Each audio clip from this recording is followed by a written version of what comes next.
further delay, I want to introduce Chris Deighton. He not only is a personal friend of mine, but as well as a mega agent here at Keller Williams. Chris is a true example of the pure entrepreneur mindset that you need to have here in our real estate industry. But more importantly, he walks the walk and he talks it as well. So you're gonna get a lot of information today. Take great notes, and I will see you at 3 o'clock. What if I finish early? You are okay. Just kidding. All right, ready, reading. So, Let me know if you have any questions. Yep. The reading. And we're done. Memorial Day started yesterday. Just figured it out. So, I know, Tracy, you've had a class with me. Were you in my class for my buyers? No? No. You came to my buyer consultation, right? So the rest of you are newbies for me, right? It's the first time meeting you. Yeah. Tracy, they're in for a little bit A ride. You're in for a ride, It's, a treat. I'm a little bit different than most of the other agents around here, where I'm a little crazy. So if I pick on you, I'm sorry in advance. It's not, I don't mean to be mean. Let's just say exuberant. Exuberant. I get high energy, and which is important. You need to have high energy if you're going to do this business for sure. Thanks. Poured the water too? Take a little square napkin. But you probably had Daryl Wazinski. Yeah. Good. So what we're going to be talking about today is one of the fundamental pieces for having a very, very large successful business, and that is working with your Mets. Anybody take a stab at what you think a Met is? Someone you met? Yeah, it's very original. I got into Keller Williams and they're like, well, you have to put a list together of your people you've met and your Mets and not Mets. And I'm like, make a list of my Mets and not Mets. If I haven't met them, how do I make the list? And the guy looked at me and goes, yeah, I guess that makes sense. Okay, so great terminology, a little hokey if you ask me. Most professionals just call it contacts. If you really get breaking them down, there's like suspects and prospects and different terminology. But for the sake of just the whole understanding of everything, it's just about having the Mets, who you have met. Now what we're going to do with that is we are going to rock through. I'm going to skip over. You guys know what the ground rules, right? You better. With them many times. Do not let me catch you on your phone. I'm just kidding. I've always wanted to be a teacher. I got a friend of mine who's a high school teacher, and he won't let me come in and teach his class, even as a guest speaker, because I think that would be great. High school, biology. He's like, you don't know anything about it. I'm like, photosynthesis, I got this. You know If what I I mean? can say the word, I'm good. I went to high school. And he's like, no, Deighton, not a chance. I'm like, why? He's like, because who knows what you would say? And these are high school kids. They're young and impressionable. I'm like, yeah, but I do teaching and training for real estate agents. They're impressionable. Some are young. Some are young. Young at heart. Young at heart. Right? So we're going to run through some stuff. I've always wanted to be a teacher, though. And so this is fun stuff for me to be able to hang with you guys. Appreciate the opportunity. And if you have questions, because there's only a handful of you guys, let's just have a little powwow. All right, this isn't going to be like some big formal lecture or listen to me talk the whole time. Trust me. I could talk for 2 hours, but then you guys would just want to probably head straight to the bar. So page 4, where you are today, right? So let's take a little bit of time. Where are you guys at with your lead gen? List the lead gen activities you've completed in the last 24 hours. What are some of your ahas, your light bulb moments? That's different. I haven't thought about that. Some of the most difficult parts of these activities and what you think you need to work on next. So why don't you take a couple minutes and just fill out that page. You guys are right around page 4?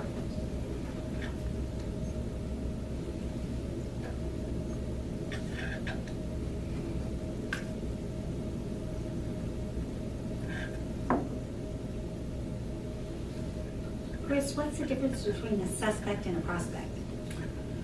In sales, a suspect is somebody who is basically kicking the tires, You know, it's just somebody who's breathing, who showed some interest.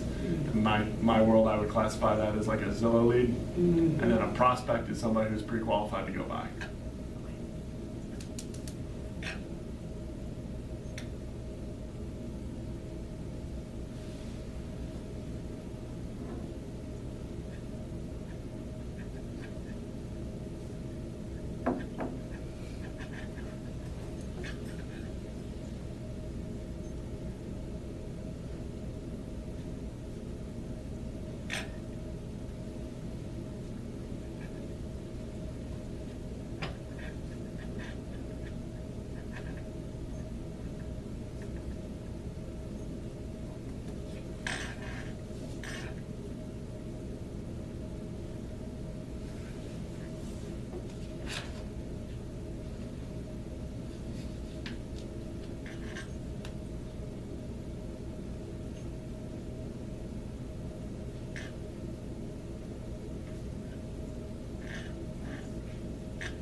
Some things you guys are coming up with, some of your lead gen activities that you did in the last 24 hours. Build my database. What'd you do? Build my database and context. How'd you get the contacts? I went through my phone. You went through your phone? Okay. Is that really considered lead gen, do you think? Yeah, because I have to call them because some of those people I haven't talked to in forever. So did you just add to the database, or did you actually call them and then add them to the I'm database? starting right now. Okay. So I would classify calling them as doing a lead gen activity. Adding them to your database is probably just admin work. See the difference? Okay. What else we have? That's good though. You I guys called are some- 40 of my vets today and I got one buyer lead So you made 40 phone calls today. this morning in class. Yeah. Fantastic. Did you connect with all 40? I talked to, I believe, 13 of them. The rest I left messages, voice messages. Good for you. That's good And progress. you got one buyer lead? I did. Fantastic. And then Annette helped me through because I wasn't sure. I froze. I was like, she goes, well, we're pre-approved for a VA. And I'm like, okay, great. And I was like, I don't know what to do. That's So- a Virginia house. Yeah, exactly. Oh, They're not gonna buy in different. Michigan. That's funny. Yeah. Hey guys, how are you doing? So I was able to talk to Mike upstairs, so. That's okay. Mike Shebeck? Yes, sir. Yeah, I know he's here. He's avoiding you, Chris. I know he's hiding. I sent an email to 200 builders promoting 4 different lots that I have listed Okay. to try to sell my lots. And as a result, I got one person who said they want more information about one of my lots. And I got 2 people that said, remove me from your list. Oh, my goodness. So anyway, that was a big response there. But I think That's actually pretty good. Only 2 out of Yeah, 200? only 2. That's pretty. That's pretty good. Less than 0.5%. Yeah.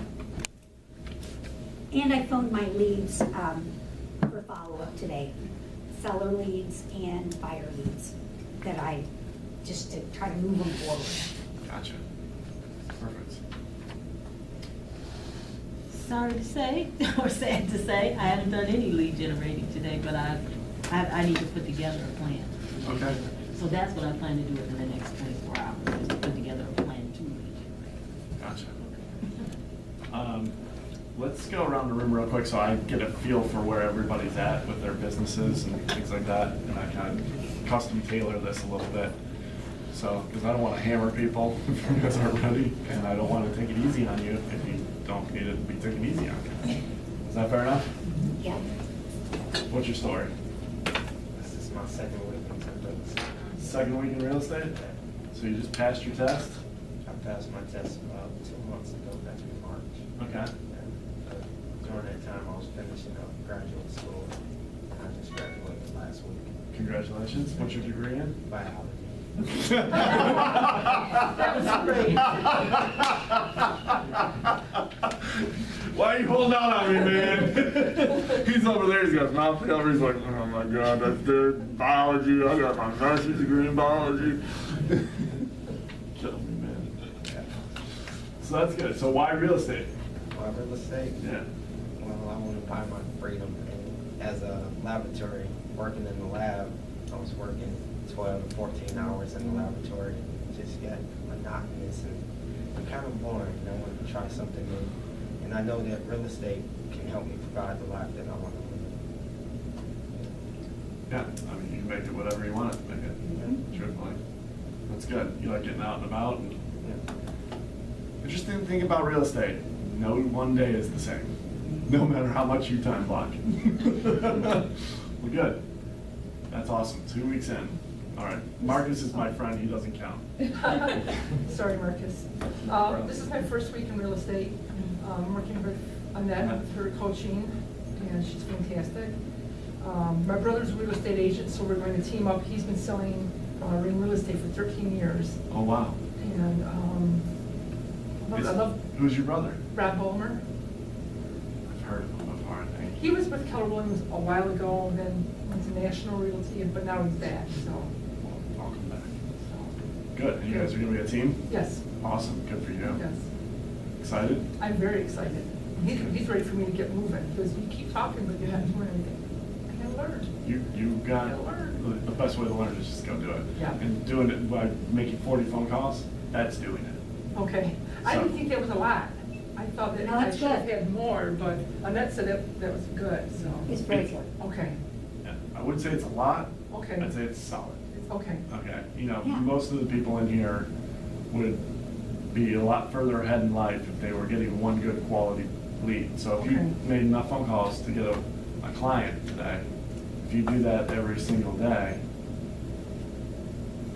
we're going to show you, you know, the numbers don't lie. We're going to cover a lot of numbers today, so you guys will see that. But you should be very excited by this Good. class. In fact, all of you will be excited about what I'm talking about, or you'll just be excited to get out of here. Right? That's right. All right, how about you guys in the front? What's your names? I'm Harry Crystal Smith. Okay. We just signed up. We've been agents for about 3 years. We just Been longer. we're a little longer. Well, we just signed up with Keller Williams from National Realty Centers. Main clientele have been investors, but we joined here. We want to grow our clientele, higher price points. Did I meet you when you were getting your tour? When you were Possibly, walking yes. with Wendy? I think so. You were walking around Yes, with Wendy? yes. Okay, that's why. She looked really familiar. So good. So you've been in for 3 years. The whole time have you been at National Realty Centers? No, I started with 3DX and Novi. Okay. I was just starting. I wasn't doing anything. Then I went to National Realty. And then I was with Real Estate One. Okay. And then I put my license in holding. And brought it out of holding when he went to National Realty. And it's been out of holding for a year. Okay.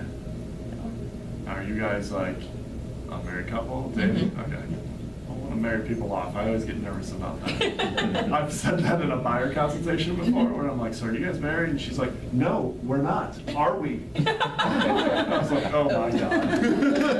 Uh-oh. So who's buying the house? I am. Oh, great. So you'll be on the mortgage. Good. So thank you. I'm Lydia Pride. I've been selling real estate for about 5 years on a very part-time basis. And I realized that when I'm with clients and working, I love to do that. I love to be with the people. I love to help them find homes, that kind of thing. So I decided to ramp up my business and come in, take the classes, and lead gen and do everything that I needed to do to really get into this, Okay. to really do it properly. Perfect. Good stuff. Tracy? All right. I've been licensed for 22 years now. Yeah. That's good stuff. I was the youngest person in my office way back in the day, but no longer. But You were I at Century 21? No, I was at the Reinhardt Company. So, but I just got back into sales 2 years ago, so I'm just starting my 3rd year, and I just joined Keller Williams in January, Yeah, it's awesome. and I love it. Very good. All right, and for you guys, I know Annette did my background a little bit, but I've been in for just about 3 years, actually. I have a background in teaching and training, coaching. I was a marketing for a printing company, national print company, so I traveled a lot, all that stuff. And Lloyd Odell is actually the one who got me into real estate. So if you see Lloyd, You did? Lloyd, yeah. Trained us. You He was did? one of the trainers. Yeah, so Lloyd is somebody who went to my church, and I was worked up about, working in the printing world, and he goes, hey, if you ever consider a career in real estate, I think you'd be really good at it. I'm like, well, all options are on the table, man, let's get together and talk. And so the rest is kind of history. I was Rookie of the Year over there in Plymouth, where we got started, quadrupled my income. So I'm kind of high on the whole real estate thing. I know what you're talking about. We were like, hey, yeah, you can have a lot of options. And I've got some good stories with all the success that comes from that. But also meeting all the great people. One of the best parts about this and being part of Keller Williams, specifically the culture, is getting to meet and hang with some of these people who are really, really awesome. And they're just helpful. Yeah, they're busy, and be cognizant of that. If they're like in a hurry, they're not, not trying to be rude or anything, but at the same time, they will stop and they'll help you.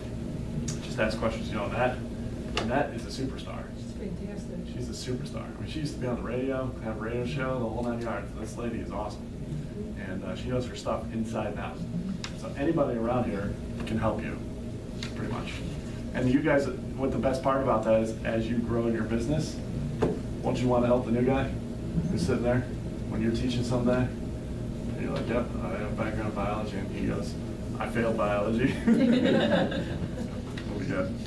All right, so how about some of your ahas from your activities that you've done?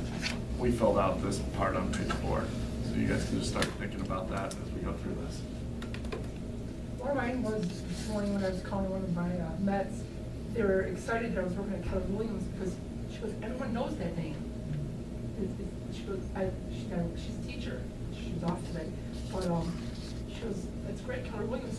You can go to any state and you know that. I said, thank you, I'm learning that. Yep, we are the largest real estate company in North America, so that kind of helps. Yep. Any other ahas from today? For the last 24 hours? I had an aha, and that is the difference between prospecting and marketing, and that a priority is to stay in direct contact with people as opposed to spending a lot of time on marketing, which is very passive and it doesn't allow you to capture the now business. Right. So if you're growing your business, people always, I've heard agents say, well, no, you got lead gen, you got lead gen, you got lead gen. How many, we've heard that, right? If you're brand new, you've heard lead gen, right? Because that's really, really, really important to do. Because without lead gen, you don't have a business. Agreed? And what's that? The ups and downs type business. Oh yeah, we'll get into that. I'm going to teach you today, the stuff in this course is going to teach you how to get out of that mess. Because every day that you work can be a building block instead of a roller coaster. It's when you take days off, that's now you're on, the Millennium Force. That's the point. But as you grow and you're building lead gen, you're trying to get leads, you make money and then you want to reinvest. I asked, I sat next to a woman.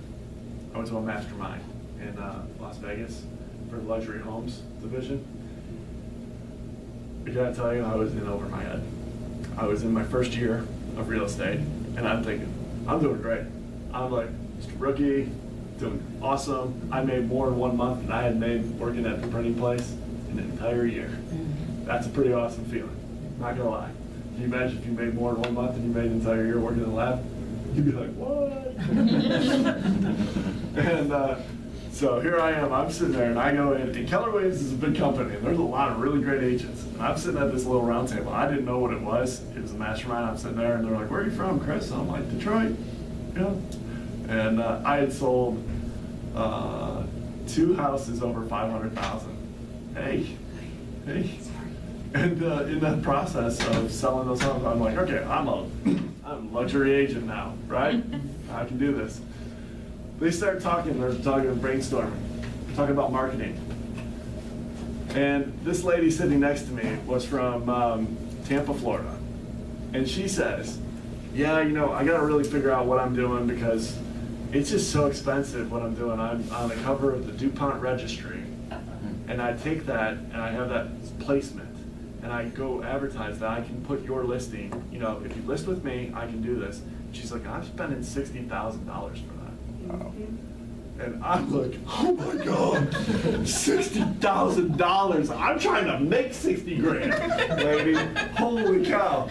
And I'm like, I swear to God, this is exactly what happened. I'm sitting there, she's sitting right here, and I go, you spend $60,000 a year? And she goes, no, per month. I almost fell out of the chair. You spend $60,000 a month on marketing? My head was like, I literally was like, and she's talking about all this stuff that she does. And then the guy across the table goes, so Chris, tell us about the luxury market in Detroit. What are you doing for marketing? And I was like, yeah, I have a website. we don't really do that per se. We kind of keep it a little more high level. I write some personal cards out. That's what I do. It's time for me to go now. So at the break, I laughed. I totally did. I was so embarrassed. I was like, I am out of my league. That did not belong at this table. I can't contribute. And I'm out of here. Something came up, people. I gotta go.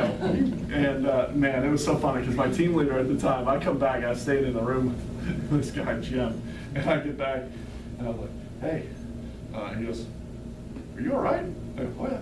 He goes, oh, the vaunted Chris Deighton is rattled. Look at you. What happened? And he's like, tell me. I'm like, this lady spent $60,000 a month. I can't do this. He starts cracking up, and he took me to go get lunch, and it was good. That's what I do. I eat.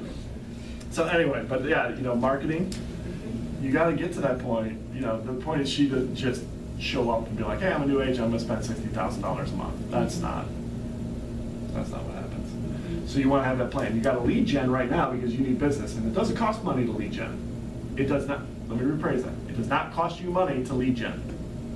Are we all on the same page? Everybody's good? Is there anybody who wants to have this conversation with me about, well, no, I think it does cost. And if you say, well, it cost me my cell phone bill, go ahead, I dare you.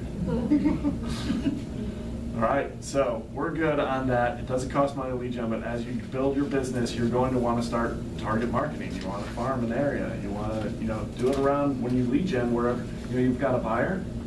Great, when you help that person buy a home, you might want to take a small portion of that money and then do a little marketing around that neighborhood where they bought and say, I helped a buyer move into your neighborhood. It's a beautiful place. Is anybody else looking to sell? Because I work with lots of buyers.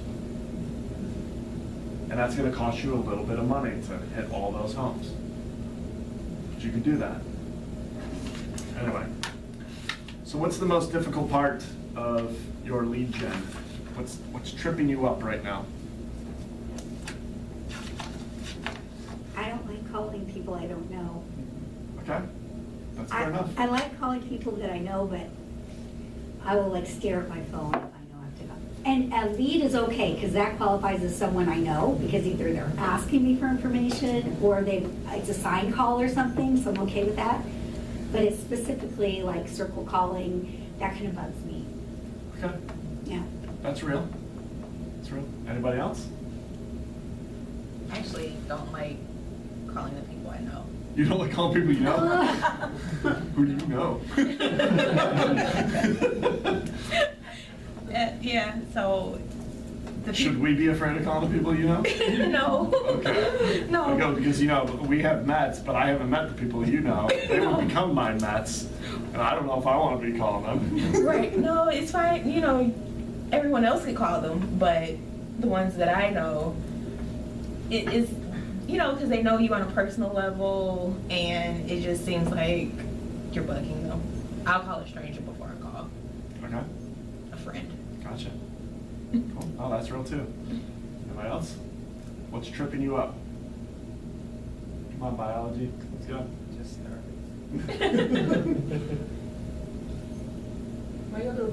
My thing, I guess, is that when I talk to people that I know, I can't get them off the phone. They think I'm calling to chit chat and this and that, and it's like, no, I just need to let you know I'm working, Keller Williams agent, and I want you to know, blah, blah, blah. Well, great, how are the girls? How's your husband? Okay, everyone's great, but listen to me. But you can't say that. I mean, some people you can, but.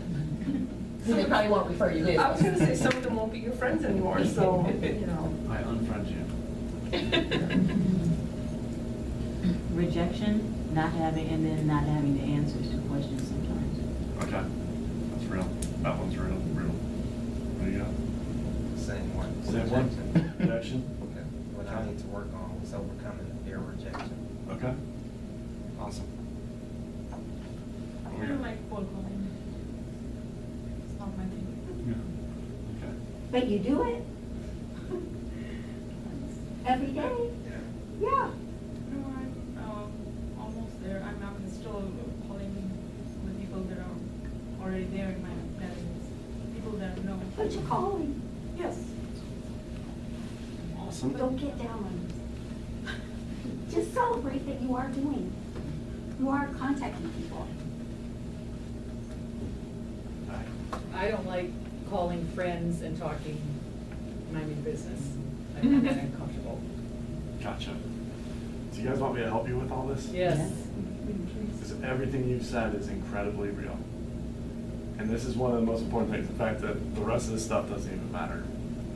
So what I'm going to teach you right now is a different mindset that will help you, and it helped me. Because when I got started, I was afraid of rejection. I did not want to call people and have them tell me no. Because then I would just, it took me 20 minutes to pick up the phone to make a phone call. And here we are, we make calls all the time. I mean, I'm constantly on my phone, and then all of a sudden now when it comes to building a business or building my career, all of a sudden now I'm like, oh my gosh. And I start playing all the games in my head. They're probably busy. They don't want to be bothered. They don't want this. I don't know the answers. What if they ask me something I don't know? Then I'm going to look dumb. Then I'm going to look foolish. And I don't want to look foolish. I don't want to lose future credibility. I want to learn everything now before I go out and make this phone call, because if I don't know everything, then when I do know everything, they're going to remember the fact that I didn't know everything. And now I'm not going to ever get business from these people. So I don't want to ruin this contact now. I got to save this number. So hold on to this.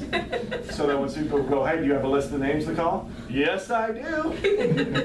You sure bet. Look at this. This list is getting huge. Right? Okay, I've been there. This is me. I'm just going to tell you mine. And it took me 20 minutes to make a phone call. And then I would get off the phone and I'd be like, man, that was rough. So I was like, hey, what's up? Yeah, I'm calling. Did you know I'm with Keller Williams now? Yeah. Okay, your day's good? Awesome. Hey man, gotta run. Talk to you soon. Bye. And I'd hang up and I'd be like, I wasted 20 minutes. I didn't do anything. I mean, what have I done? I've accomplished nothing. And here's one of the things that I've come to know to be very, very true. Hopefully all of you in here have a good heart, that you genuinely want to help other people. This is the only thing that will really help you. If you really, really want to help other people, then understand that other people want to be helped. And you don't have to have all the answers. They want to know you have access to all the answers. Okay? You're sitting in the classroom right now with a lot of experience within walking distance of here. There's a lot of agents that are upstairs on the 3rd floor. There's a team leader that's there. There's people like me at the business center. There's people like Jane Hale. There's people like Ken Posick. There's people like Mike Perna. All these people all around you, a net, that are willing to help you answer any question that you might run into. Here's what I tell my new agents. There's nothing you can do or say that I can't undo and help you get out of. You can't mess it up bad enough. Do you understand that? You can't do it. You could be like, I think rates are 7%. It doesn't matter what you say. I can come in, and I'm adept. There's agents around here that are adept enough to be able to resolve any issues that you come up with. So that's the one removal of, I don't know the answer. You have access to the answer. Somebody asks you something you don't know, here's what you say. You know what? I think I just heard some people talking about that. I'm going to go touch base with them and get some clarity on that for you.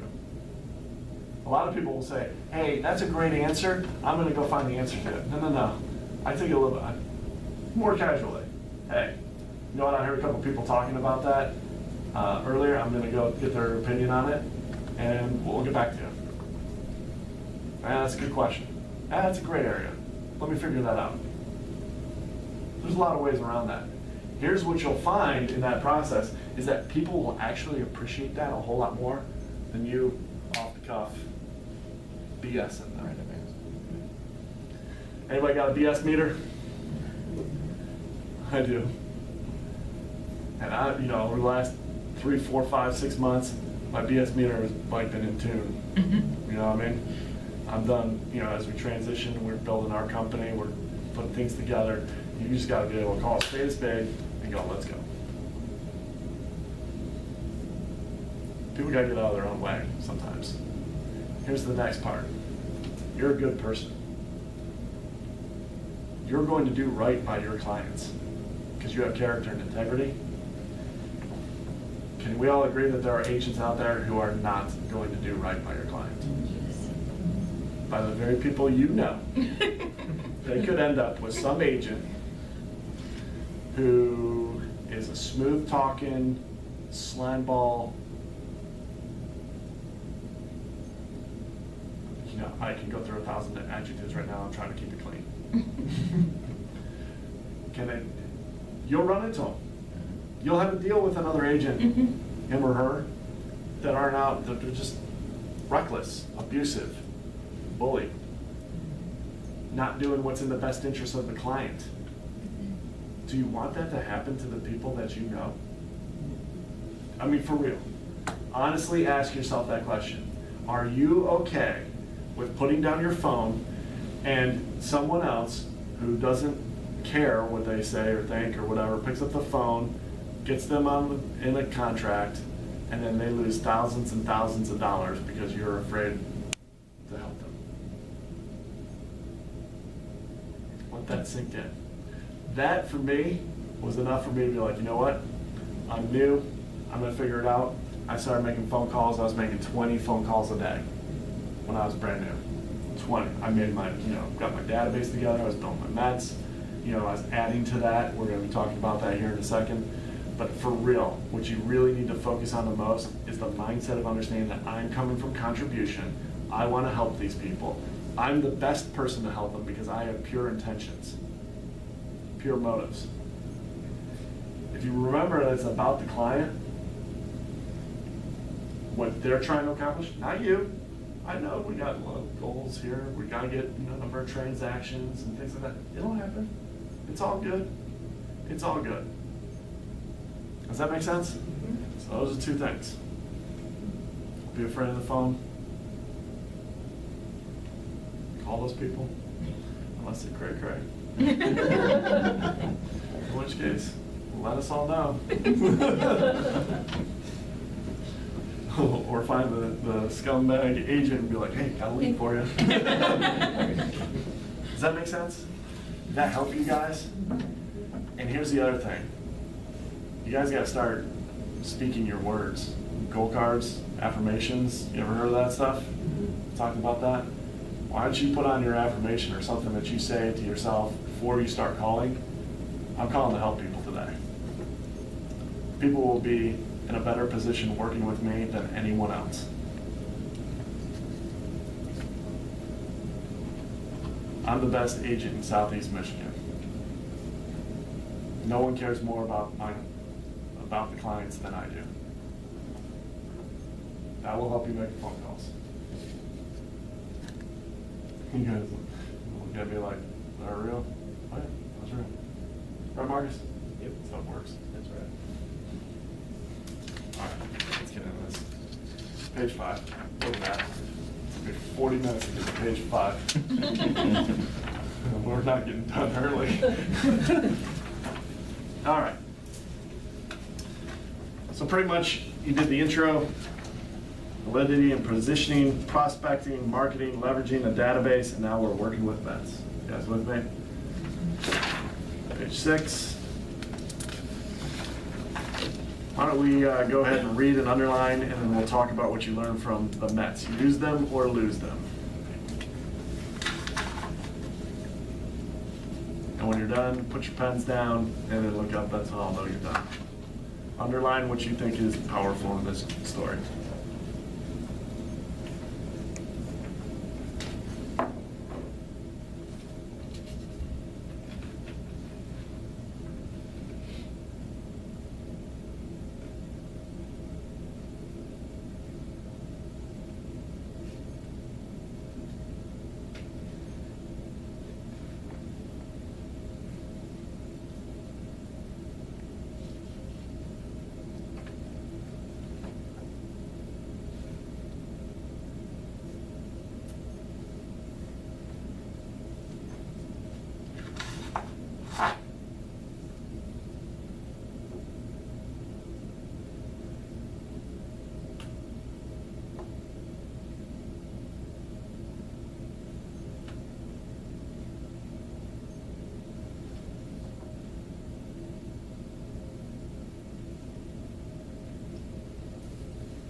All right, what did you guys underline?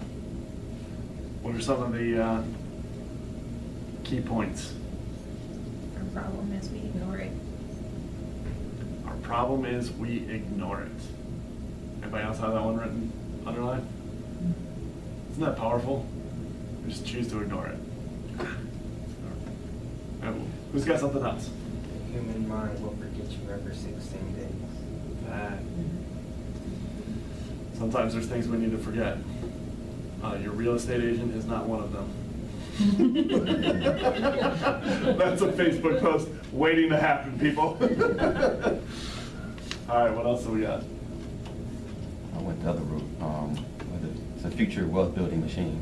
It's a future wealth building machine. Yep. Amen. Anybody else got one? Establish top of mind status. Let's say it again. Establish top of mind status. Yes. Staying in the top of mind really, really helps. Puts you in a position to win, and it's going to make everything easier for you. Right? What's the one thing question? You guys know it? Have you heard of the book, The One Thing? Just bought it today. You just bought it today? Awesome book, man. It's a game changer for sure. Have you guys read it? Not yet. Oh, yeah? All right, so in the book, here's the question. Right? It can be applied to a lot of different parts. You'll read through it. Now, that if you did it, makes everything else easier or not required. Win the lottery. Amen. Amen. I My agree. problem is I forget to buy the ticket. Gotta get in the game. Right. That's right. I got a friend of mine that, you know, I call it the San Marco 50-50. You either win or you don't. What are the odds of winning the lottery? Is that 50-50? You either do or you don't. That's right. That's true. San Marco, you clown. So, all right. You guys know what an 8x8 is? Have they talked about that yet? Yesterday, a little bit. A little bit in your database, marketing to your database? Okay, so an 8x8 at Keller Williams, you are given, there's a drip campaign. There's multiple different, do you know what a drip campaign is when I say that? So you put in the information into your database, and then there's customizable campaigns where you can use their ones, whatever, they have templates and things like that ready to go, that will systematically touch your people. That actually sounds really horrible. I'm so sorry. Touch. Oh my God, my head. Chris, All right. what's the point of 8x8? So What is it's, the 8? it's basically 8 touches over 8 weeks. So if you put them on that, then after 8 weeks, it's a lot of 0. Okay. So you gotta keep on renewing them? So there's 2. So there's a 33 touch, right, that we have here. That's a much large, that's a year-long touch campaign. And 8x8 is specialized for buyers or sellers. Okay. So the 33 touch is a little bit more broad. Like, hey, I'm still in real estate. Hi, remember me? Hey, I'm here. I'm a guy. Remember me? And they touch, and people, the one I love the most is, well, that seems like a lot. I mean, that seems like a lot. 33 touches in a year? That's a lot. I don't know if I can do that. Okay? It's awesome. A, it's not a lot. You're starting to think about, like, I mean, think about all the things that happen. How many emails do you get in a day? Too many. How many postcards do you get? Maybe 2. 2? How many phone calls do you get? 9. If you mixed and blended those together, and over time you got 33 touches, just saying, hey, I'm still in real estate and I can help you. You gotta stay top of mind. No offense, but they're probably not thinking about you one day after. I they've mean, seen they your not even material. open up the email, but they saw your name, so it triggered. But it's all you name. And then if they're standing at lunch somewhere and somebody's talking about real estate, they go, yeah, you know what, I got a guy or a girl. Right? I love that. I got a guy. I want to be that. For a lot of people out there, I want to be that. I got a guy. So, all right. Who are Mets? Page 7. Who are the Mets? Besides a bad baseball team.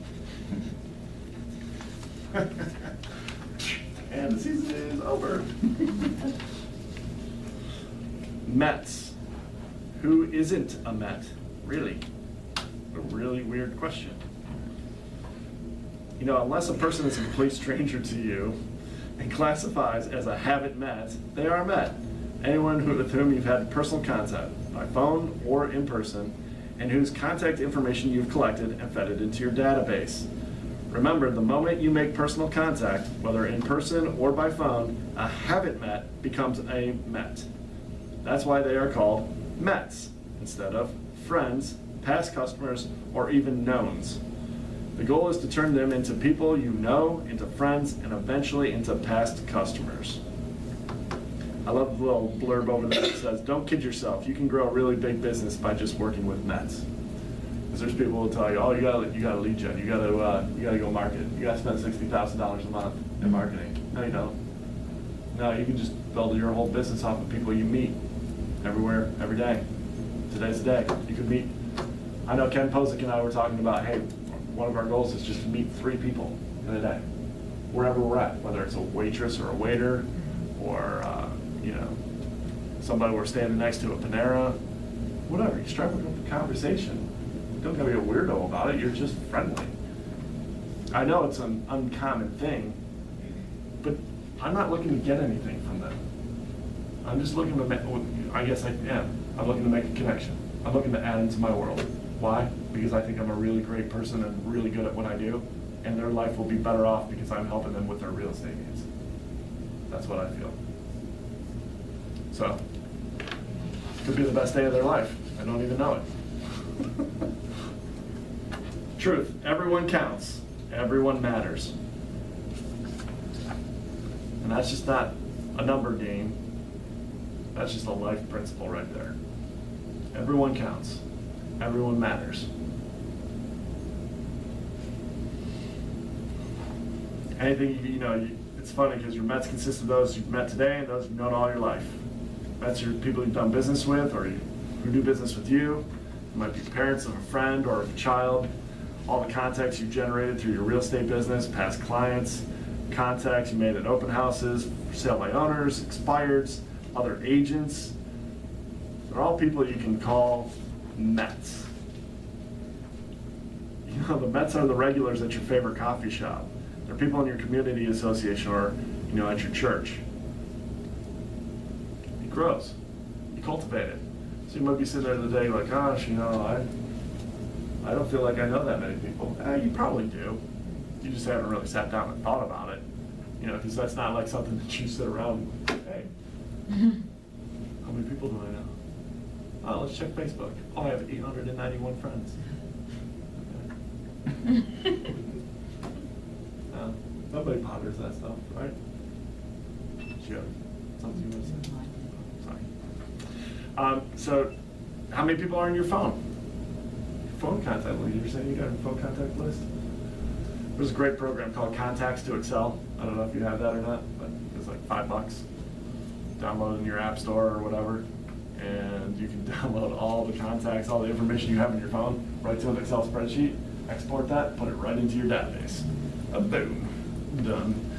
Or you can do what I did when I didn't know about that program and pay a kid $100 because I sure as heck wasn't gonna do it. Here's $100, kid. Make this work. And then they probably bought the $5 app and boom. Here we go, Mr. Deighton. Probably. So know your Mets. Let's get to page 8. Different categories of people when you first meet or establish contact with somebody and enter their name and information into your database. You want to make sure that you properly label them. So this will help you purposely build relationships and create specific targeted action plans. So your network group, or maybe an allied resource, an advocate, or a core advocate. Those are some of the labels that we build around the concept of building your database.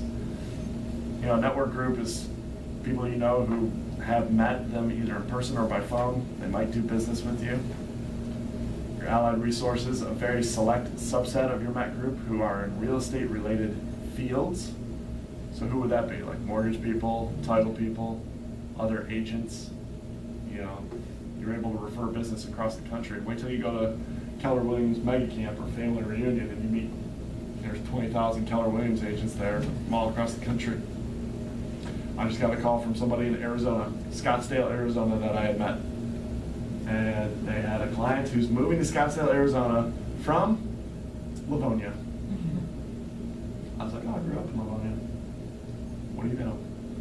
And so, probably gonna get a listing out of it. Why? Because they're selling their house and building one in Scottsdale. So just working through the time. Advocates, people who not only have done business with you in the past and will continue to do so in the future, but will actively bring other people to you to do business as well. Advocates are awesome. And when you get an advocate, they're like your inner circle, they're your posse. That's where it's at. One of the first deals I did, I worked and tried to do as best a job as I could to help these people, and they loved me. They thought I was the greatest thing in the world. And you know what? They've referred me over $3 million in business over the last 3 years. You can score at home, that's worth $90,000. Just saying. So, I like them. I go to their house at Christmas time and I bring them gifts. Is that worth it? Yeah. Yeah. I identify them as a core advocate. No, I'm not telling you who they are. Stay away. Core advocates not only can and will do business with you, but they are well-placed, owner of a sports team, executive at a large corporation, a builder, etc., and will send you a steady stream of clients. I need to get more of those. That'd be great. So here we need to grow our Mets, right? Doesn't that make sense? That's, if the name of the game is building up how many people you know and creating influence, then you need to start somewhere, right? How about getting involved? Join an organization, your community, and volunteer your time. Can I tell you that's a really good one? Why do you think that that would be a really good one? Why do you think I would think that that's a good one? It reinforces that you're a good-hearted person and that you care about others. Yeah. How about, you ever heard of like karma? How about what goes around comes around? Or sowing and reaping. Anybody familiar with those concepts? What do you want? You want to give before you get. And it's so much better if you give without expecting anything in return. You just give. You give to an organization. You give your time. You get involved with something that you're, I'm not saying go do things you don't want to go do. What's passionate to you? There's lots of need out there. So go find something and then come give. Amazingly, those people go, so what do you do? I work in real estate. Oh my gosh, that's great. You know what? I've got a friend of mine who's looking to sell their house. Yeah, I'd be honored to help him. Yeah, that's so much easier than calling the expired list, right? Person who unreasonably priced their home above market value and is now mad at their agent. Did I say that out loud? Were we recording that? Why do homes expire? Tracy, you're 22 years in. Why does a home expire? Because the price doesn't match the condition that the buyer is looking for that price. Boom. Every time? Every time. Yeah. 100%. You got somebody who's got an expired listing, it's because they want more money than what the condition of the home is in that the buyers want to pay for. So what do they need to do? You need to do more marketing. Well, that's a good answer. Nope. You need to get realistic, lower the price. And the only way to help those people is to find motivation. Why are they trying to sell? Does that sound like that? Is that a fun conversation? Hey, you're overpriced, dude. Why are you selling? I don't know, so. Quite clearly. Yes, you've established that over the last 6 months. I said that to somebody once. He started laughing. And I was like, I was just telling you, man, it's hilarious. Yes, I'm with you. You've already proven your point that you don't need to sell. And I said, what do you think? Never mind. It doesn't matter what I said after that. But which one's easier? Going to serve? Going to give someone your time? Getting some referrals that way? Or going out and pounding on the expired people who are crazy? All her friends. Just kidding. All right, so how about attending some networking events? How about call the newspapers within 50 miles from your home? I don't know about that one. That would be hilarious if one. We should all call the Detroit News. Hey, just want to let you know, we're the experts. Oh, really great. How long have you been in real estate? It feels like forever. 2 weeks.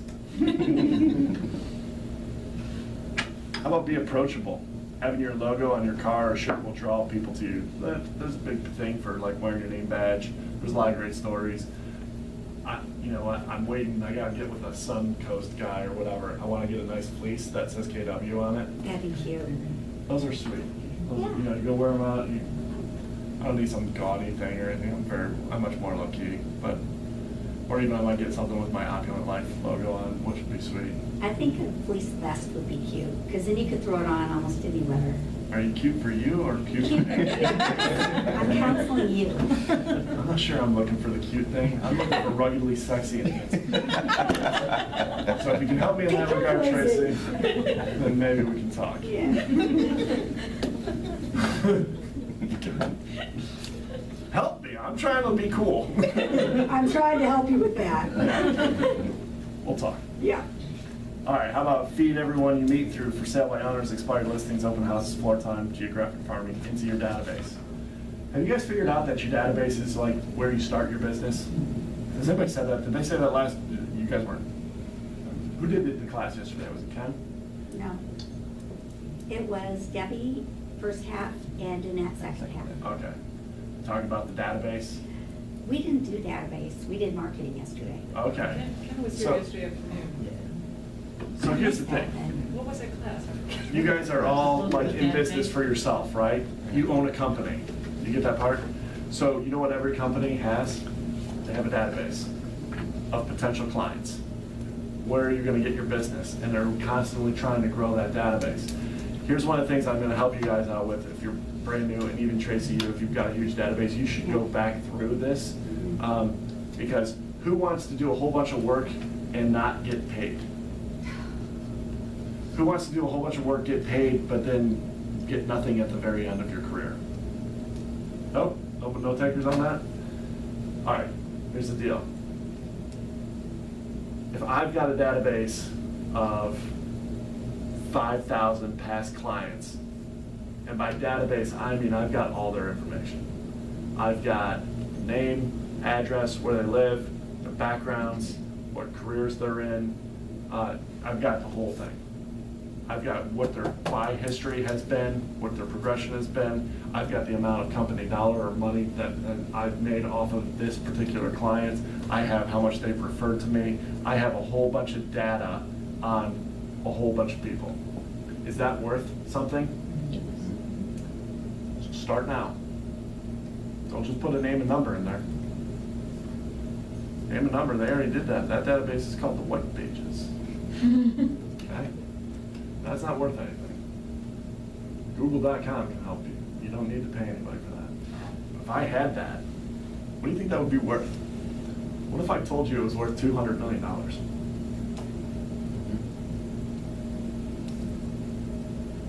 Would you buy it? If I told you it would produce $200 million a year, what would you pay for that? I know some business calculation depends on how long you're going to be in business. How could I prove that? Pull up the stats from the database. Here's all the numbers. Here's all these people.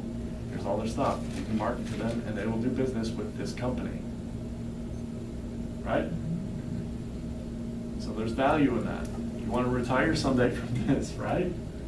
So do you want to do all the work? What if some agent did that and they had all that information and they're just like, yeah, I'm retiring.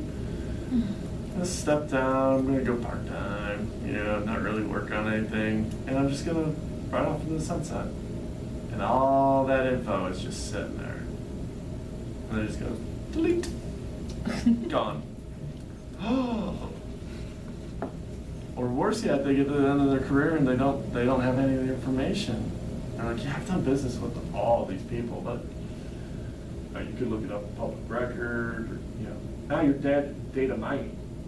There's whole companies that do that you got to pay a lot of money to. So as you're starting now, as you're building, more information is much more valuable to you than you could ever imagine. It will lead to business, but it will lead to an opportunity to sell your business down the road. You should always start everything with the exit strategy in place. That's just true. That's just business. How do I get out of this if it doesn't go the way I want? How do I get out of it if it does go the way I want? Both questions. Right? Brand new start out, you have an idea of what you want this to look like. So put the plan together and then start building that. And every single day that you're in business, that you're adding to your database, you're adding to your net worth. Make sense? Okay. I love it when you're like, Chris, do you find that you can keep your database in Edge or top produced? which is conducive for our team and allows us to, keep everything and has task lists and things like that. So we prefer that. eEdge works awesome. We were using eEdge before. That's what I've always used. And as long as it has all those fields, so if it has like the entry fields, that's where you want to put stuff in. In the notes, get a story going. So if I pull up my database, I'm like, here's Tracy. I met Tracy 17 years ago, and she likes red wine. She loves Cabernet, and she bought a house for $472,000, and she sold that house 7 years later for $552,000. She took that money and got a new job and moved over to East Point. And you're reading through this stuff. When that person goes to call them, they practically know them. You know them. That's not a cold call. That's a, hey, how are things going? Right? So, but that takes time to build up. So every day matters. There you go. Annette is gonna kill me. Sorry. How many Mets do you need? Let's talk about this because this is gonna help you with your mindset, okay? How many do you need? As already stated, there is no limit to the number of Mets you can work with. However, with your 36-12-3 goals in mind, it may be useful to determine the minimum number of Mets currently in an 8x8 or 33 touch action plan you will need to reach your goal. So how many contacts should I have in my, quote, Met work, which is just goofy. Well, The Millionaire Real Estate Agent, and I recommend everybody read that book at least once, the MREA, tells us that over time and through consistent contact, you can expect 2 sales for every 12 names in your database, 1 from repeat clients and 1 from referral business. So based on that ratio, using the following formula to determine the number of contacts you'll need. So if you want a closed sales goal of 36, right? And then you got a 12-to-2 ratio, so that's 6 times 6. Right, so you get 2 deals for every 12 contacts in your database, that's the ratio. So 36 times 6 is 216 contacts that you need to have in your database, that you're marketing to, that you're dripping on, and that you're touching.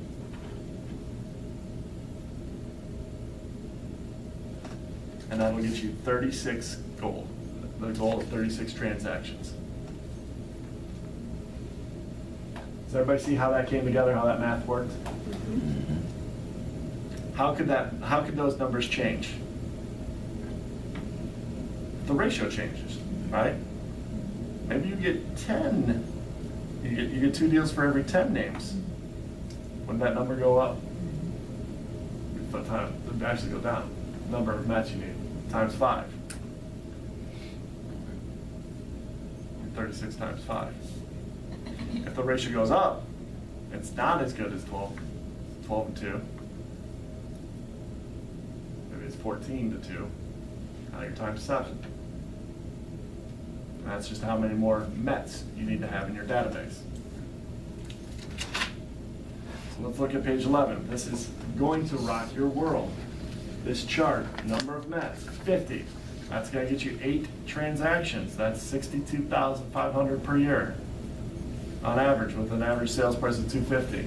Average sales price last time I checked here was just $227-ish. So this is a little high for these numbers for our office. Because if we're a little bit lower sales price, you would have to do more transactions to get the same thing. Make sense? But ballpark, I mean, it's pretty close to 50 people you've met, that you're in contact with, that you're in dialogue with, you're touching. It's gonna, if you do it right, it's gonna make you 62 grand. How about, where's that 216 at? Highlighted, bold, 36 transactions, 270,000 a year.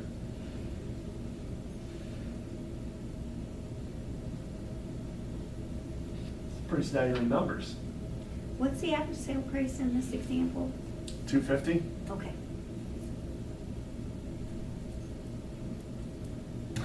Love over there, the quote from Godzilla. Yeah.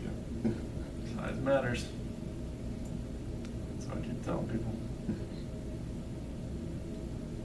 So more Mets, the bigger your database, the what? If you're following the chart, Make more money. you make more money. If what? You work it. If you work it. If you work it. So remember, you said, don't ignore it. You have a database, don't ignore it. You already have this. How many contacts do you have in your phone? I got 150. Well, you're sitting on $187,500. Get to work. And those people need your help. And by the way, if you made $270,000, what would you do? I would go to Florida every month from January through April. I mean, like for a week. 1 week out of each of those months. I hate the weather that time of year, here.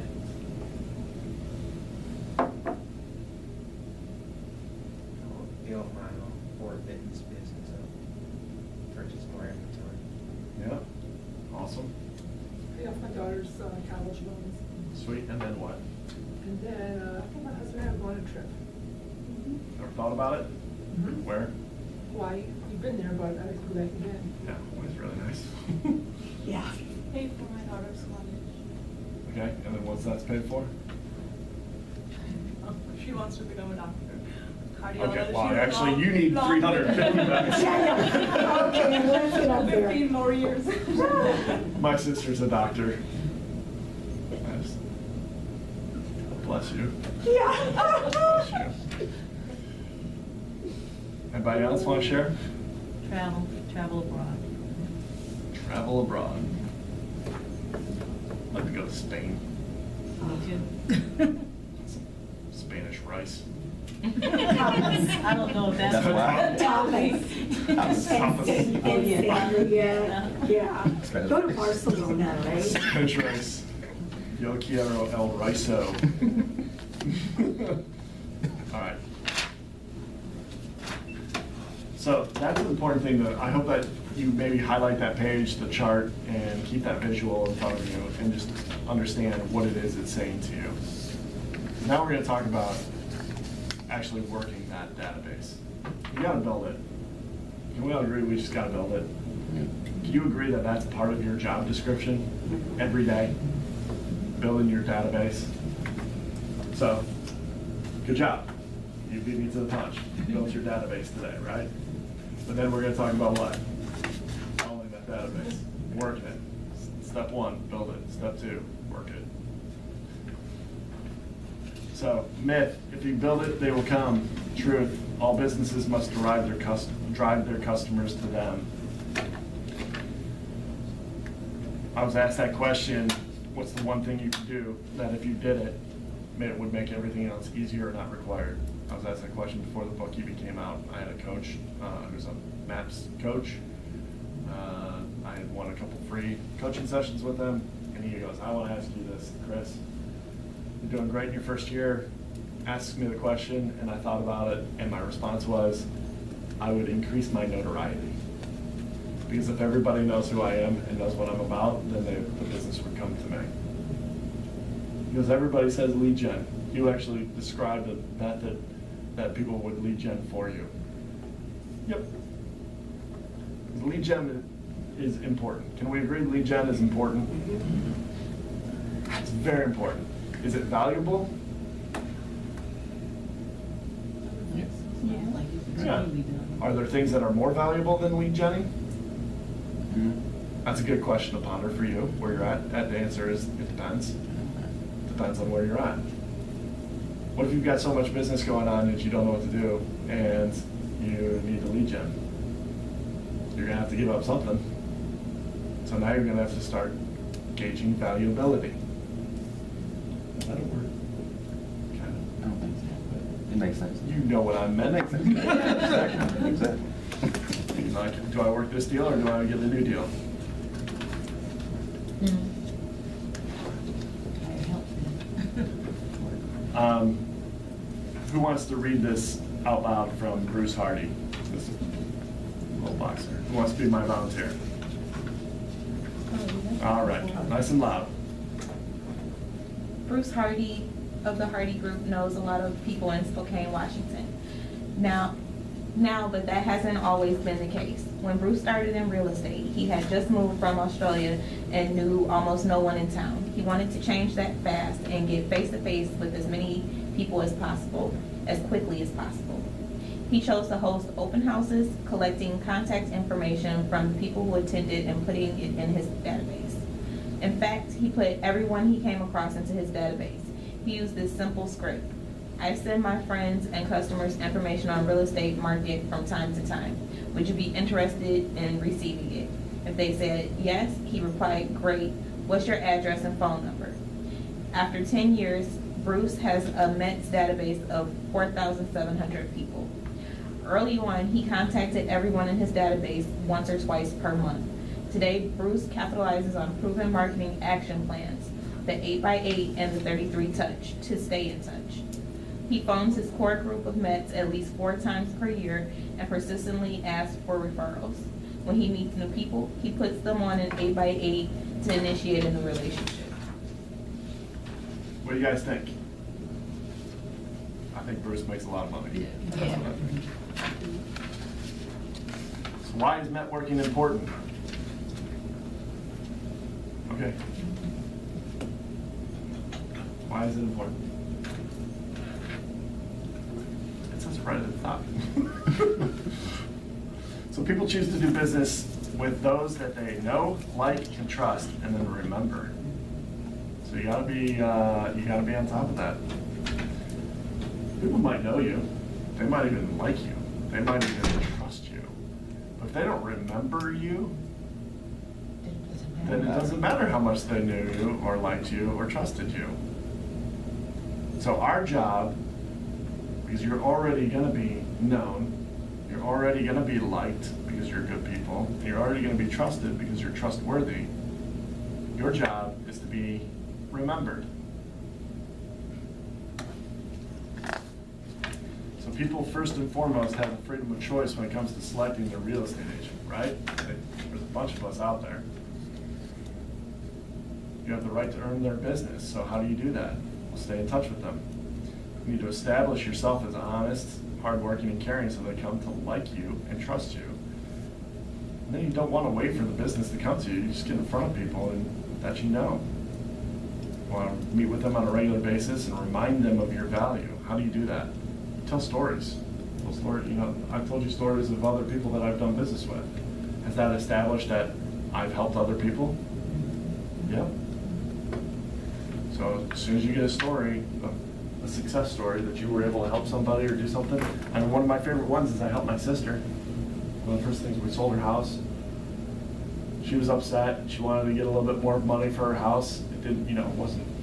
Also, she was selling that house and buying her next home. She lived in a bungalow up in Commerce. 1.5 story bungalow, beautiful little home. And she basically walked away with about $3,000 out of pocket, for her net gain. Well, the next home she bought, though, because interest rates are down, and I kept telling her, Diana, you'll be all right. This is gonna work out. This process is good for you. They went and they got the next home, and they upgraded. The bungalow was built in 1950. They bought, and it was 1,400 square feet, roughly. They picked up a 2,400 square foot home built in 2004, and their monthly payment went up $100 a month. Think she's fired up? Yeah. Was she excited? She came to me with tears in her eyes and she said, you made it happen, thank you. Thank you. Now we can grow our family. She had a baby. Yeah.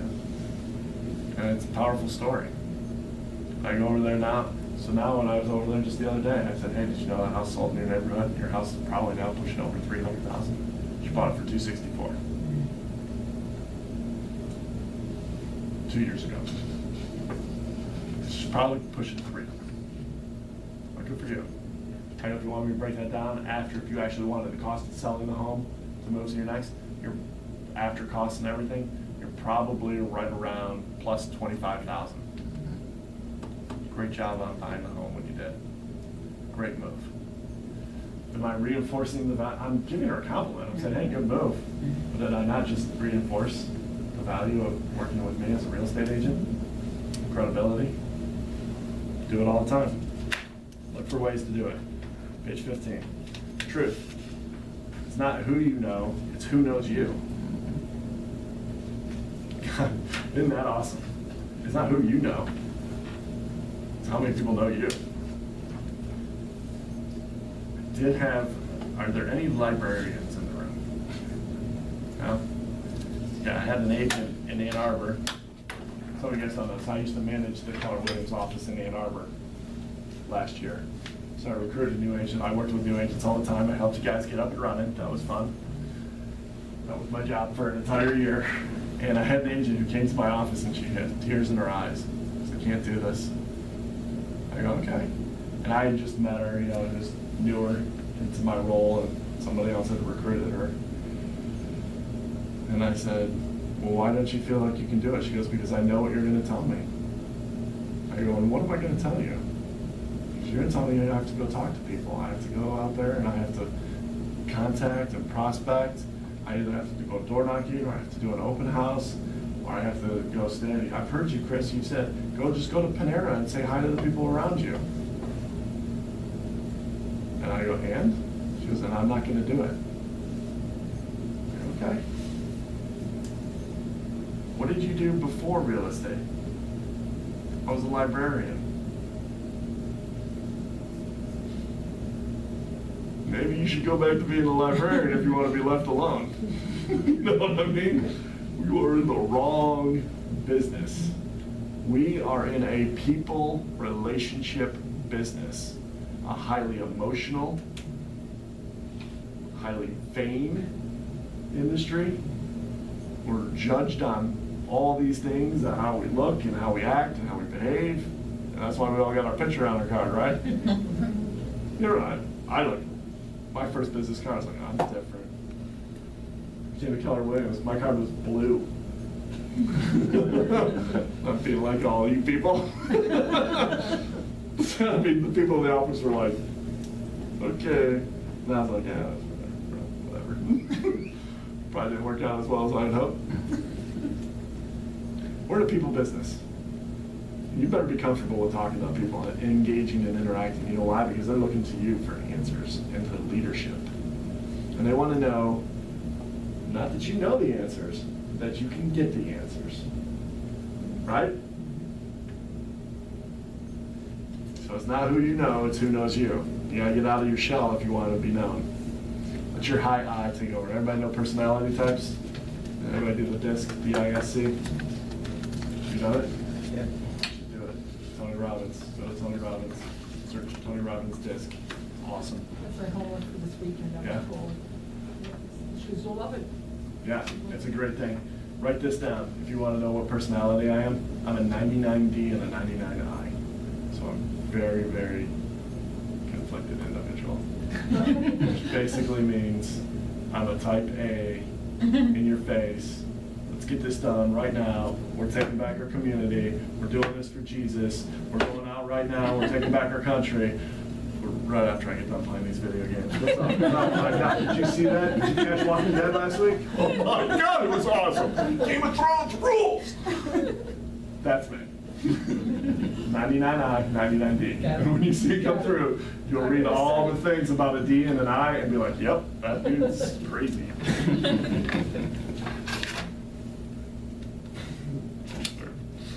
All right, page 16. Here's the truth. You gotta stay in touch.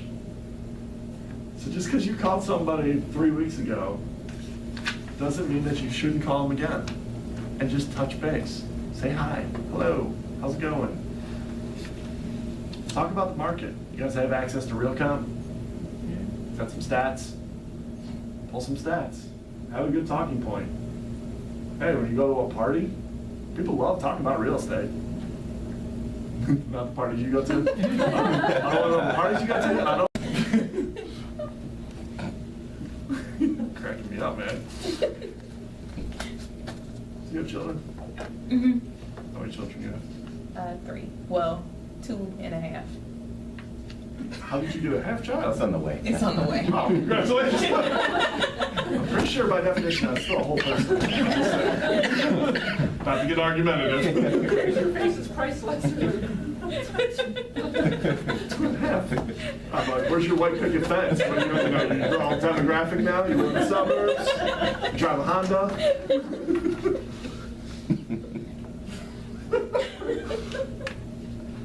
You guys. Me young. All right, my favorite page, page 17. Here's what your Mets do. They get you off your roller coaster. Look at this graphic. Many agents tend to lead generate when business is slow because you don't have anything better to do. And once business picks up because now you've got deals and you're working with people and you feel big and bad, they cut back on their lead generation in order to service their new customers. And thus the dreaded ride of the real estate coaster begins. Because once the business they generated begins to slow down again, they start a new round of panicky lead generation. This is what your business will look like when leads do not come in consistently. See that graphic?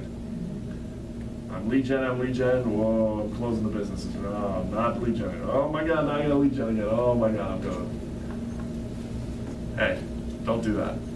Here's it over here. This is one of the best quotes I've ever seen in real estate. Question is, do you have 10 years of experience or have you experienced your first year 10 times? And as you guys start off, my first year, whew, I just kept telling myself, every day is a better day, every day is a building block, every day I'm like, click, click, click, click, click. I didn't want to go, whoa. Click, click, click, click, click. Took me 4 months to get my first transaction completed. I worked every day, I was full-time, I started full-time. It took me 4 months to close my first deal. I almost ran out of money. I had $20,000 in my bank account, I got it all the way down to about $400. Yeah, but rookie of the year here, buddy. But what's interesting is real estate's a 90-day cycle. So what you're doing today is actually closing 90 days from now. What you did yesterday. So if you're not happy with your income, what did you do 3 months ago? Right? Because you gotta go get the deal, you gotta go service that deal, then you gotta go close that deal. And it takes roughly 90 days. So if you start stacking that, you're getting a deal every week. Say you get a deal this week. When are you getting paid? Well, 90 days from now. If you get a deal next week, when are you getting paid?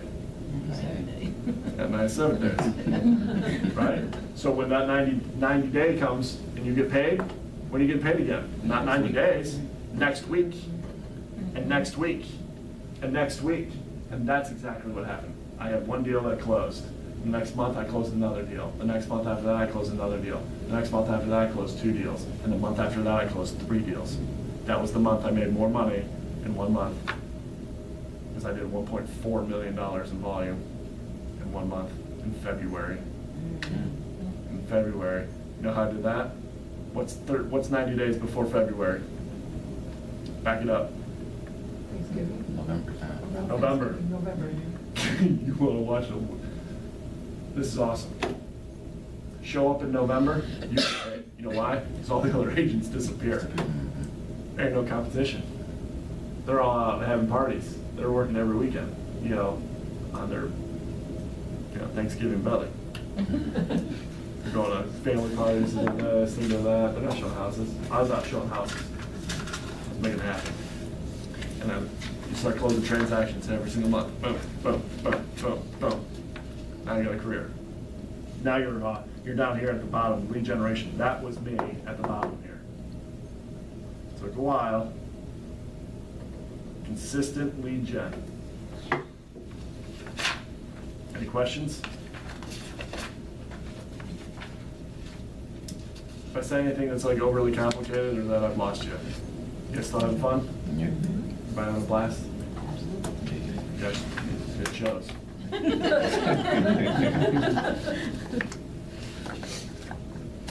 Comments on that. I'm never coming back to teach. These people are mean. I can't do this. How to network, page 19. There's a million different things. Prospecting and marketing, we kind of already talked about at a high level. And I encourage you to read through this, but it says all lead generation is a funnel to METs. METs have a higher conversion rate. So all your lead generation activities exist in order to generate people that you've met. One of the worst things you can do is do all the work to go meet somebody and then get their contact information, have a great connection, and then not put them in your database. It's a wasted effort. So if you're not adding people to your database, your business didn't grow. Oh, you might have done a deal today. You may have gotten a lead. You may have gotten a listing appointment. You may have gotten a new listing. That didn't mean your business grew. Your business didn't grow. You have an existing business. That's what happened. Your business grows when you add names to your database. Real names, right? Systematic tools. I wish I didn't know that you guys hadn't seen the 33 touch or anything. I probably would have set up, like screen and everything and show you and walk you through. Maybe they'll have a tech day or something like that where they can show you how to do this, or you can play with it yourself if you want to get in the e-edge and put yourself as a contact. Put yourself on one of the marketing campaigns. See what it looks like. I actually did that, so I uploaded all those contacts into my database and I put myself on the thing. Or I didn't, I forgot that I did not put myself in there. And I started getting phone calls. I got phone calls from people that are like, man, I love your email, that was awesome. Your what email? Like the email you sent out about real estate? Like, I am in real estate, I did not send you an email. They're like, I'm looking at this email right now, and it's like market updates for whatever, 2013. I'm like, Scott, I did not send you an email. Stop, forward me the email. Send me the email right now. I did not send that to you. He's like, Deighton, yes, you did. Gosh darn it, I sure did. Yeah, I went out to all my database. That makes sense. Probably should have added myself so I knew when those went out so I could expect the phone calls. Little tip. A 3-hour habit, right? Preparation and implementation of the marketing action plans is a vital part of your 3-hour daily habit of lead generation. So for you and your business, how many hours are allocated towards lead gen? You have a company, right? Do you have a job schedule? So you just show up? I mean, who's having a job where they told you where to be at what time? Yep. Right? You need to be here at this time. Okay, and then what are we doing? Lead gen. That's your company, whatever your company name is. I own Opulent Life Realty. I have somebody who does lead gen. You know what I tell them? You know when you need to be there? 7:30. Because I want you to practice and load up all this stuff, and then you're on the phones at 8 to 11. That's your job. And if you can't afford to hire somebody, then it's your job. Just like all of it, A to Z, right? Who's cleaning the toilets? You. That's who's doing it. You don't like it? Hire somebody. You don't like doing dot loop? Awesome. Hire somebody. I don't have money for that. Good. Looks like you're doing it. Welcome to the club. Did that for 2 years. So your 3-hour habit. You got to pick when you're going to do it. But that's going to be a core function of your company. Your job responsibilities, adding to your database and contacting your database, getting lead gen going, right? What are some of the other things that you should do as an agent? Do you know? What's your job responsibilities as an agent? Real estate agent. What do we got? So I've got add to your database, right? And then make phone calls. What else are you supposed to do during the course of the day?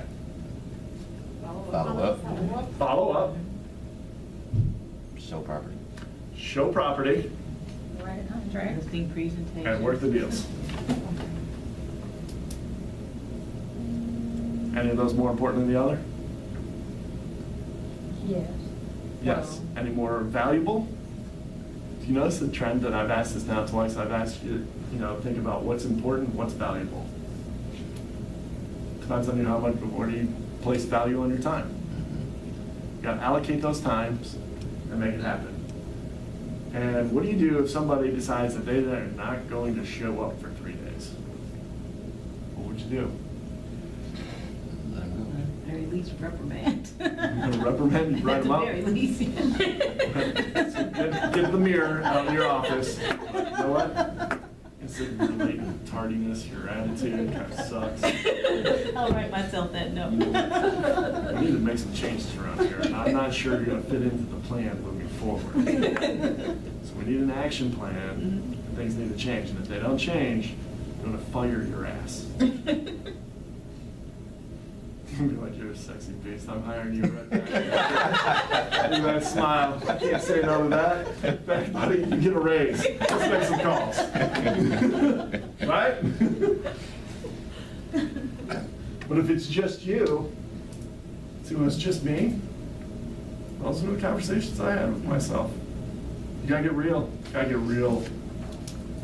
It's about, are you gonna do it or not do it? And just like the librarian, she came to the point where she was like, I am not gonna do this. I'm not doing it. I don't care what you tell me to do, I'm not doing it. That's your choice. You know what to do. And furthermore, everybody can do it. The difference between the people who make it and don't make it are the people who don't do it, and those who do it.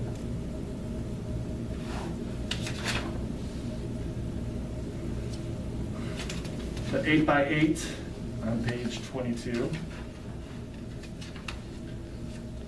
Different types of 8x8s. I encourage you to just play around on eEdge. There's a seller one, like, hey, you're getting ready to sell your house, or if you talk to somebody, like, yeah, we're thinking about selling our house in the fall. Awesome, get their information. There might be a very good reason why they're selling in the fall. It's because their son, is done with school or whatever and graduates, and they want to downsize, and they want to do it before then or whatever. Always ask the question, if there was a financial benefit to meeting with me to discuss the current market, would you want to do that? It's a financial benefit to you. Okay. It's a financial benefit to who? Okay, of course. I want 6%. And I need that like right now because I'm on the down slope of the roller coaster thing. You don't understand, don't worry. I just need this listing. How's that sound? That doesn't work real well. You ever met somebody with commission breath? You ever met somebody with bad breath? The worst is, bad breath is bad enough. Bad breath with a close talker? You're like, okay. Commission breath is like that times 10. People can sense that you need this deal. Oh my God, you need this deal, and they will run you ragged. They will run you ragged. I want this. Yes, sir. Uh-huh. Mm-hmm. Let's go. Go get me Taco Bell now, before we look at these houses. Okay. What do you want? Some Mexi Melts? What do you want? You want a Taco Supreme? Run you around. Why? Because you need that deal, don't you, boy? Everybody see Jerry Maguire? Show me the money. Show me the money! Yeah, it works out for him in the movies. In real life, that don't work. That don't work at all. One client. You guys got me all worked up, man. Because Memorial Day started yesterday. That's why. You go drink. 8x8 plans. So you can customize these. When you're on page 23, you can look at like week 1, week 2, week 3, week 4. You might send off a letter. You might, send out a community calendar. It says current market statistics, a recipe card, maybe something just inspirational. People like to be lifted up. They like inspiration. That stuff works. Motivation. Sending another piece, making a phone call, sending a free report. There's a million things that you can do. You customize all this stuff. You can make 8 phone calls if you wanted to. It's up to you. The point is to make the touches.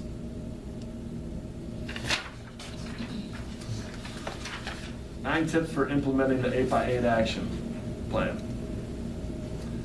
Really, as soon as you put somebody on into your database, it's a network, but into your database, you really want to put them on an 8x8. You know, maybe something general about your company, about how you guys work, or what makes you different. Just high-level information. Maybe they told you, hey, we're looking to buy here in the next couple months, or hey, we're thinking about buying. Even if they tell you, hey, your buyer, you want to put them on an 8x8 right now, like today, and get them out that first week. And I'm putting them into my database, and then I'm adding them to this drip campaign. Okay. You know, scheduling the mailings before your calls. So you want to get stuff into their hands, and call them. Oh yeah, I saw your postcard or whatever, or saw your email. Perfect. Always, here's the thing, always offer something of value. That's why I asked you, like, check the stats. Like, go on RealComp, get some stats, get some talking points. You know, I was just at lunch today talking to a mortgage broker who was like, well, we haven't had any low appraisals. And I'm like, I've had 5 low appraisals this week. 5. That's a mess. And 2 of them are linked together because we have the seller on one who's buying the other.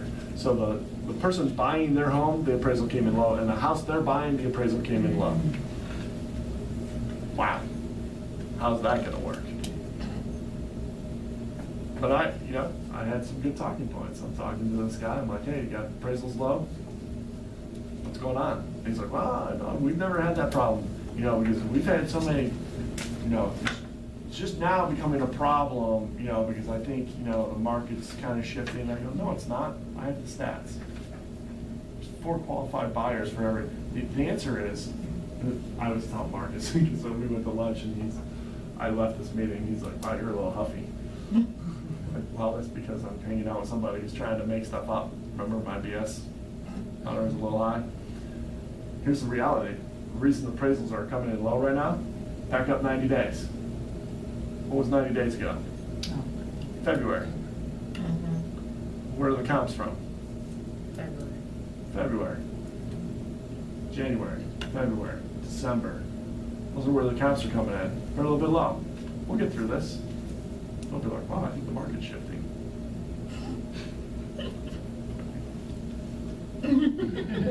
You know, yep, I feel it changing. He goes, I'm going to be your lender. I go, I don't think so. Get in line. He didn't like that part very much. It was kind of funny because I said, hey, gotta run, gotta go teach a class. Toodles, thanks for picking up the bill.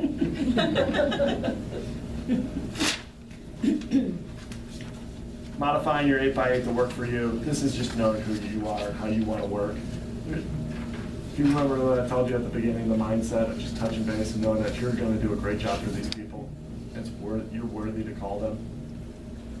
And that they would be fortunate to be in business with you and do business with you because they're going to have a great experience. They're going to have a great experience. You know, once the 8x8's finished, put them in the 33 touch. And always ask for referrals. That's a little touch, you know, right there that a lot of people just don't do. And I'm always surprised. If you want to add to your MET database, you know, isn't it easier for me to just say, hey, who do you know? Who do you know who might be looking for a house? Or who do you know that's pretty cool? You don't even have to ask, like, who do you know who's trying to sell their house? They probably don't know anybody. You can ask that, and if they don't have anybody, you can be like, well, who do you know who's cool that I should hang out with? Oh, Billy. You know? This is more about customizing your 8x8 action plans. That's your homework. So you're going to go in and take a look at what you're planning on doing for your 8x8. 33 touch, page 28. I love it. I call my Mets 3 times a year and mail to them 29 times, and I get 70% of my business from people on my 33 touch. So I have to believe it's effective. Approach that will ensure year-round contact with your Mets. It means never having to worry that your network will forget you or that some other agent will get their mind share. I like that. Like, hey, we're going to control this, but they want to be top of mind. They want to think about you. I don't want them thinking about. I want my people thinking about me. No offense. I love you. You're awesome. You're going to be a great agent, probably. I would love to work with you. My people are my peeps. You know what I mean? And I expect them to come back. And they're going to be like, who? Who are you? Biology. That's what I am. I'll make you grow the home of your dreams right here in front of your ass. All this stuff is pretty much basics, things. The 18 touches, it's going to go over the 33 touches. It's the same as the 8x8, so just review it. But it's pretty great. It sends out things like Happy 4th of July from you. Put in your logo, put in your picture. Get a nice little email. Hey, 4th of July. You'll start getting them from all these other agents. People who had you. If you haven't already, you've probably been already. You've got tons of stuff, right? Mother's Day. I laughed because I got one from a real estate one agent that was like a week after Mother's Day. Happy Mother's Day. I like your program's off.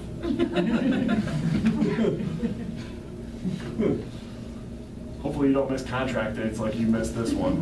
But just saying. What? 33 touch. I love 31. Be a giver. Give, follow up, give more, follow up, receive, give back.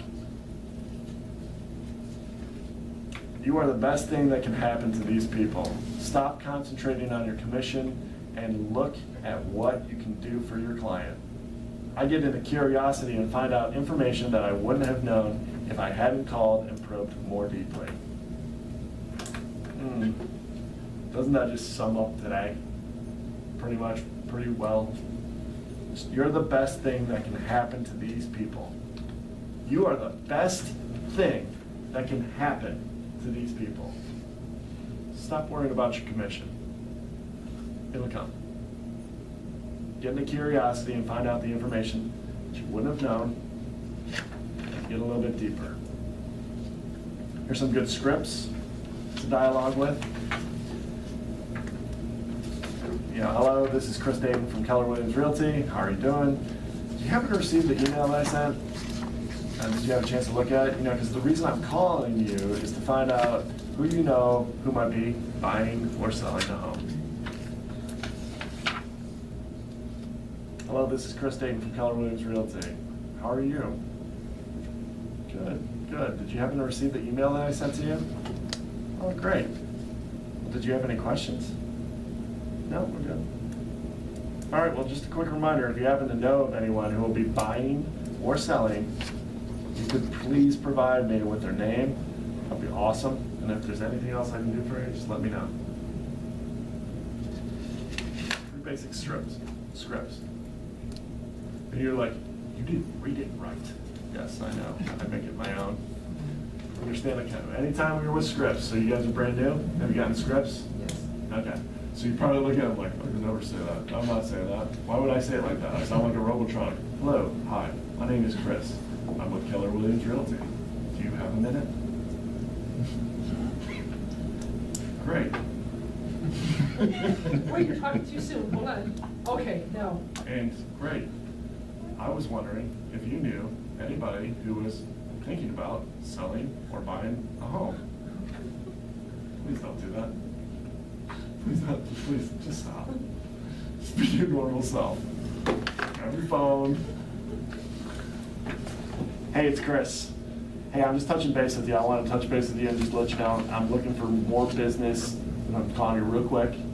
And if you could do me a huge favor today, and while you're out and about, just thinking about people, if you hear anybody talk about real estate or think of it, could you please pass on my name and number? Is that cool? Oh yeah, perfect. I don't know if you know anybody who's looking to buy or sell a home right now. I'm almost to my goal. Just let you in on a secret of mine. I've got my little prop here. I'm almost to my goal. I should be on the phone. I'm almost to my goal. I'm hoping you can help me. Who do you know who's looking to help, you know, needs to buy some real estate investment property or buy a home or maybe even sell a home? Okay, you're not gonna see that part about the goal and anything. I just gave you a nugget that's gonna make you a lot of money. You know why? Because in the Southeast Michigan area, we're really good people here. In Detroit, we rally around each other, right? If there was something that bad happened, wouldn't we rally around? Boston strong. Thank God we've never had a tragedy like 9/11 or anything like that. But I'll tell you, we would put on a display of unity like nobody's ever seen before because Detroiters got each other's back, right? And so if I'm looking, I'm almost to my goal. They want to help. People I know want to help me. We used to do that telemarketing. Yeah. Yeah, in Michigan State. That was how we would end Okay. it. Go white. So you know a bunch of Michigan people or Ohio State people? What'd you do? Michigan people. Michigan people. Imagine me being in Ann Arbor. That was awesome. All right, so we gotta wrap this up. Be consistent. Holy cow, just be consistent. It seems like it's pretty basic, but you'd be amazed. You want to get on a roller coaster? Take a day off. Because once you take a day off, then you're like, oh gosh, now I gotta do this tomorrow. And then something comes up that you can't do it. And now you're 2 days out. And then, now I really gotta do it. And something else comes up and now you're 3 days out. You're on the roller coaster. So be consistent. Know your costs. Doesn't have to cost you anything, but if you do mailers, you can end up spending $60,000 a month. That's crazy. Those people are nuts. But they run a business. You know, I was looking at it because I'm a single agent. You know, I've actually got some decent overhead running a company. You know, but I also have 11 people in my organization. 11. So there's going to be some cost to that. But it also produces quite a bit too. So, make the 33 touch work. Yeah.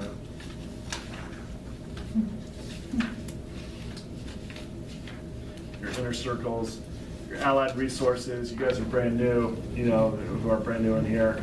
You know, hopefully you got some mortgage contacts. There's Movement Mortgage upstairs. You don't have mortgage people knocking down your door all the time.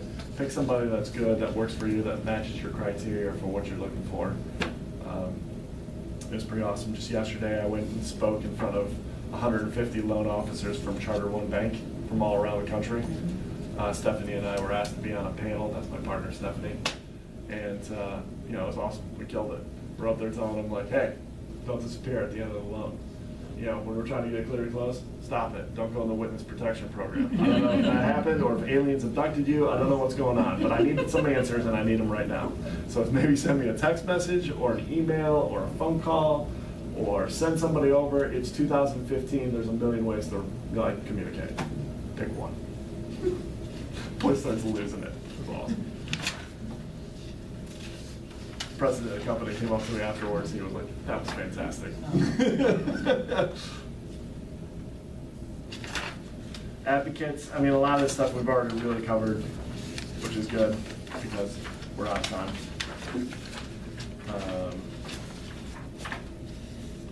Core advocates are built, they're not found.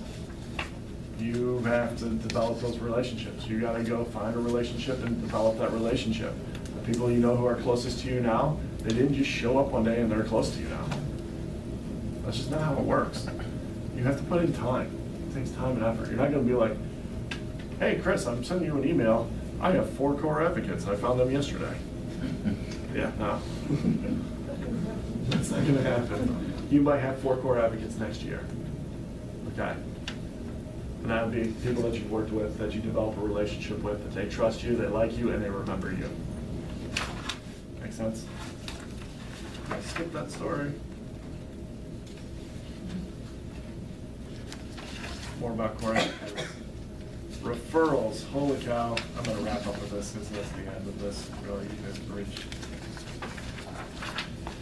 Referrals. Just because somebody's not ready to buy a house or sell a house doesn't mean that they don't know people who are. And so you can call and be asking each individual person, hey, are you looking to buy a home? What if I called you every day and said, hey, are you looking to buy a home? You get upset. You'd be like, no. I'm gonna call you tomorrow. Hey, you looking to buy a home? Say no. No. Hey, are you gonna buy a home? No, not right now. How about Tuesday? Are you gonna buy a home? No, Wednesday? Hey, do you think you're gonna buy a home? don't think so. Do you see how dumb that is? There's a better question. I know you might not be in the market right now to buy a home. But when you're out and about, do you think you might run into anybody who might be talking about buying a home? Yeah, probably so. Yeah. So if you do, can you hook me up and get their name and number? Absolutely. Tell them you know a guy. You can be that guy. I know a guy. Everybody wants to be that guy. See the difference and how much more effective that is? You know, I could call him tomorrow and be like, hey, how'd it go? I got my lead gen crew here. But I'd say it just like that. I'd be like, hey, we should get together. Hey, by the way, if somebody gives you a referral, here's one of the last things I'll tell you. This is one of the keys. So it's starting the process of building a core advocate. When somebody gives you a referral, you reach out to them, you say, hey, I'm looking for people who are looking to buy a home, sell a home, or buy some real estate investment property. And they're like, you know what? Actually, I've got a coworker. Chuck is looking to buy a home for him and his wife, and I think they need to sell their house first, but then they're, looking. Oh, I really appreciate that. Here, what's Chuck's number? I'll give him a call right now. Do you mind if I tell him that you recommended me? Oh, hello. Blah, blah. And you call Chuck. And you get, hey, you just have a conversation with Chuck. Whether you get the deal or don't get the deal, no matter what happens, doesn't matter if you ever talk to Chuck, right? Here's the key. Send a $5 gift card to that person. Starbucks. Hey, I really appreciate you thinking of me and hooking me up with Chuck. There's a cup of coffee on me. Easy. So if Chuck's selling a house and buying a home, say he sells a $150,000 home and he buys a $250,000 home, that's $400,000 in closed transaction. Anybody do math in here? That's 3% of $400,000. $12,000. Think your $5 gift card was worth it? How many $5 gift cards do you have to hand out before you get a deal like that? Did I say sell $1 million home? I did not. I said pretty realistic, 150 and 250. But hook the people up who are hooking you up. Don't be stingy. That's just how it is. And you'll build a core advocate. You'll build it, they'll be like, wow, oh, man, you didn't need to give me a gift card. Why not? I just, I know you like coffee. Maybe they like wine. Maybe buy a bottle of wine. Maybe they like the summer sausage. Whatever. If you know what they like, tailor it to them. Gosh, all of a sudden, then they start referring to you like $3 million in business. It's amazing. It's awesome. And I have a contract with a reload company because of that client. That sends me business all the time. Pretty cool. I got 2 clients right now that I'm working because of her. One's buying a $250,000 home, and the other is buying a $500,000 home. Not bad. Thanks, Rhonda. So, anybody got any questions, any ahas, anything stand out to you about the importance of developing your METs, putting them in your database, and then working that? Anybody have any questions? You guys have been a great audience. Thanks for letting me share. Thank you. It's 3 o'clock, you guys are dismissed. Wait and say that, haven't you? What's that? We're dismissed. You're dismissed. Not you, you've got detention. I'll see you after class.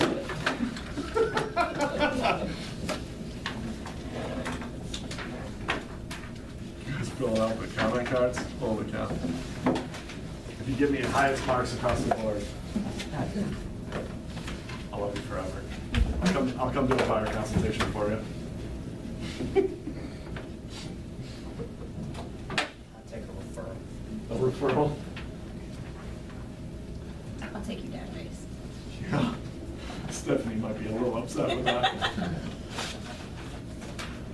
shows our 6,000 people.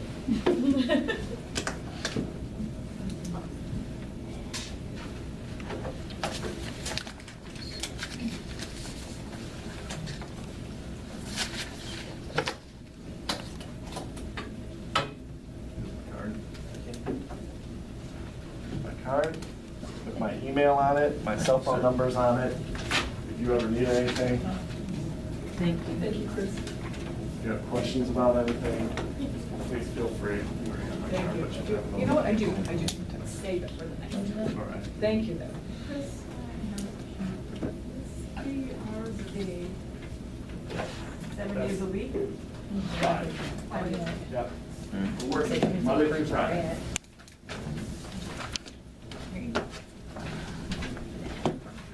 Thank you, Chris. Thank you.